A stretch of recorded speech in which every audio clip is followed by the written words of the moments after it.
자, 그럼 이제 종목을 좀 확인을 해봐야 할 텐데 과연 두 분께서는 각각 이 전략에 따른 어떤 종목들을 가지고 왔는지 확인해 보겠습니다. 자, 먼저 저희 방산 얘기를 했으니까 이 종목 빼놓을 수 없죠. LIG 넥스원 가지고 왔고요. 저희는 파워넷을 가지고 왔습니다. 굉장히 성격이 다른 두 종목이 오늘 맞붙게 될 것 같은데, 자, 우선 LIG 넥스원 항상 우리가 주목했듯 앞으로도 주목을 해야 할 종목인 거죠?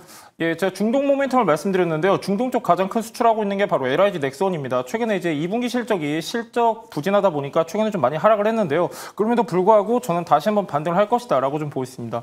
LIG 넥스원 같은 경우는 일단 수주 잔고가 굉장히 좋은데요. 1분기 기준으로 했을 때 23조 4,600억 정도 기록을 하고 있습니다.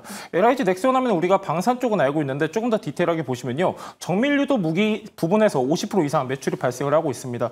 LIG 넥스원 같은 경우는 주요 수출국이 중동 3국입니다. UAE, 이라크, 지금 계속해서 수출 확대가 되고 있는 상황이고 2026년, 2028년까지도 계속해서 수출 물량이 남아있는 상황입니다. 그래서 LIG 넥스원 같은 경우는 실적 가시성이 굉장히 좋다. 참고하시면 좋을 것 같고요.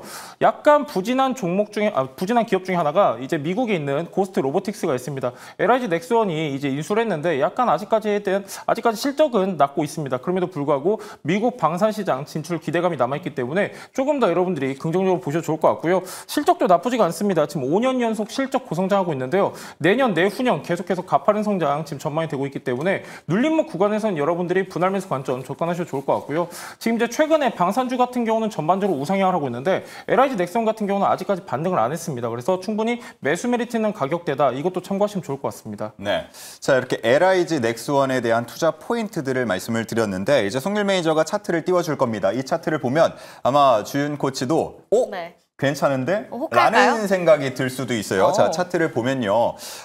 지금 약간 조정을 받은 이후에 더 이상 떨어지지 않고 횡보하는 흐름이거든요. 자, 이 타이밍 잡으면 우리 어디까지 노려볼 수 있습니까? 저희 지금 이 타이밍 잡으면요. 사실 그렇게 지금 큰 거래량 들어오고 있지 않기 때문에 약간 기술적으로 본다라고 하면은 62평선 같이 수렴하고 있는 구간이 있습니다. 단기 저항 매물대인데요. 55만 원까지는 보셔도 좋을 것 같고요. LIG 넥스원 같은 경우는 수주 잔고 굉장히 좋고요. 지금 중동 쪽 계속해서 지정적 리스크 확대가 되고 있기 때문에 단기적으로도 여러분들이 체크하시면 좋을 것 같습니다. 네, 자 목표가는 55만 원으로 잡아주셨고요. 자 하방을 어느 정도 지지하고 있는 상황인데 자 떨어진다 그러면 우리 어느 정도까지 좀 대비를 해야 될까요?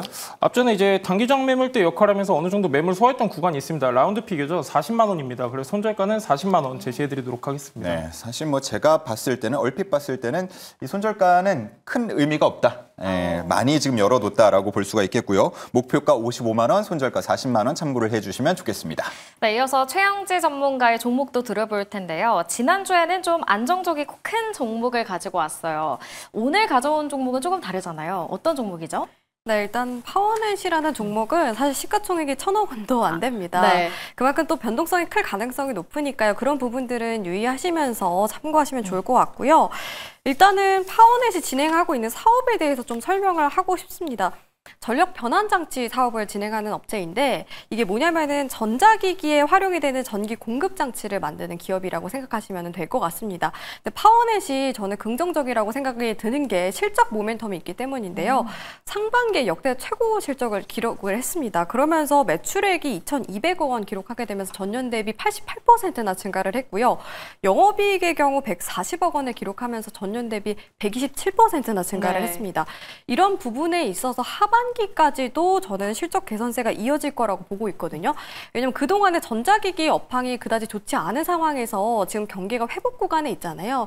그런 관점에서 하반기에는 더 좋아질 거라고 말씀을 드리고 싶고요.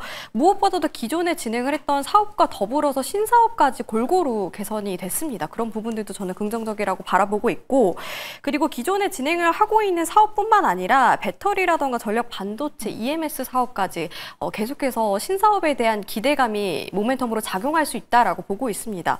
특히 파워넷의 경우 배터리 팩이라던가 ESS와 관련된 사업을 진행을 하고 있는데 요즘에 2차 전지 관련된 종목들이 ESS 관련 모멘텀이 굉장히 강하잖아요. 그런 모멘텀이 파워넷에도 유입이 될 가능성이 높다라고 생각이 들어서 이 부분도 재료적인 측면에서 좋다라고 바라보고 있고요.